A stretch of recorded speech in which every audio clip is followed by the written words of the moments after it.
اس راستے پر گزرتی ہے، اور جو بھی آدمی، جو بھی شخص اس کو اٹھاتا ہے اس کو اللہ خیر دیتا ہے، اس کو اللہ برکت دیتا ہے۔ ہزاروں لوگ یہاں پر آتے ہیں،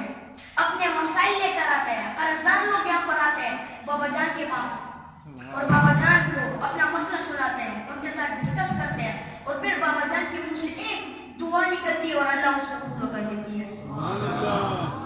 یہ وہ خیر کا چشمہ ہے، اور میں بہت زیادہ خوش ہوں کہ میں آج اس مقام پر کھڑا ہوں۔ اور یہ خیر کا چشمہ تب بنتا ہے، ایک راز ہے، راز، اور وہ راز کیا ہے؟ وہ ہے وفا۔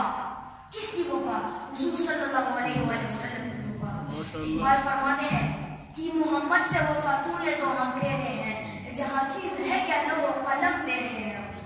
صرف ایک شرط ہے، وہ شرط ہے حضور صلی اللہ علیہ وسلم سے وفا۔ جب ہم حضور صلی اللہ علیہ وسلم سے وفا کرتے ہیں، محبت جو عشق ہوتی ہے اس کی امتحان کرتے ہیں، تو پھر اللہ تعالیٰ ہمارے ہاتھ میں لوہے قلم دیتا ہے، اور پھر اس قلم سے ہم جو دل میں ہماری تقدیر آتی ہے، جو تقدیر ہمارے دل میں آتی ہے اپنے لیے، وہ ہم لکھتے ہیں اور اللہ اس کو پورا کرتا ہے۔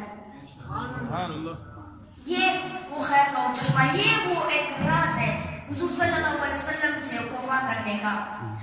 ہمیں چاہیے کہ ہم حضور صلی اللہ علیہ وسلم کی جو زندگی ہے وہ اپنائیں، ان کی جو سیرت النبی ہے، جس طرح وہ رہتے تھے،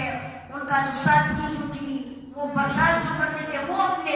اندر لائے، تو انشاءاللہ اللہ ہمیں وہ مقام دے گا، وہ قلم دے گا، وہ لوہے قلم دے گا کہ جس سے ہم جو بھی تقدیر لکھیں گے۔ ہمیں چاہیے کہ ہم حضور صلی اللہ علیہ وسلم کی جو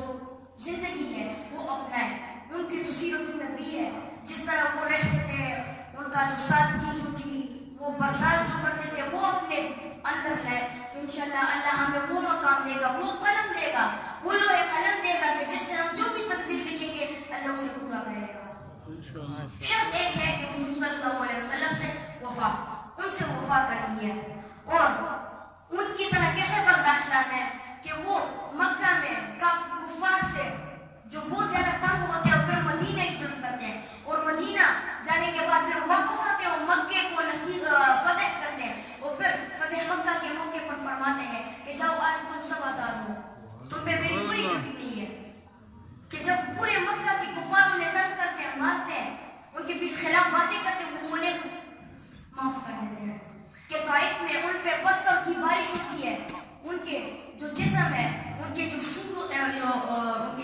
وہ خون سے ڈھک جاتے ہیں، اور پھر فرشتہ جبرائیل علیہ السلام پیچھے آتا ہے، وہ فرماتے ہیں کہ تم چاہتے ہو کہ ان دو پہاڑوں کے بیچ اس بستی کو مطلب وہ بالکل ختم کر دو، تو حضور صلی اللہ علیہ وسلم فرماتے ہیں اس موقع پر کہ نہیں، یہ نہیں تو ان کے آنے والی نسلیں ضرور مسلمانوں کی اسلام سبحان اللہ، سبحان اللہ۔ ہمارے ایک بھائی نے یہاں پہ تربیت کی بات کی کہ آپ بچوں کی تربیت پہ بھی بات کریں،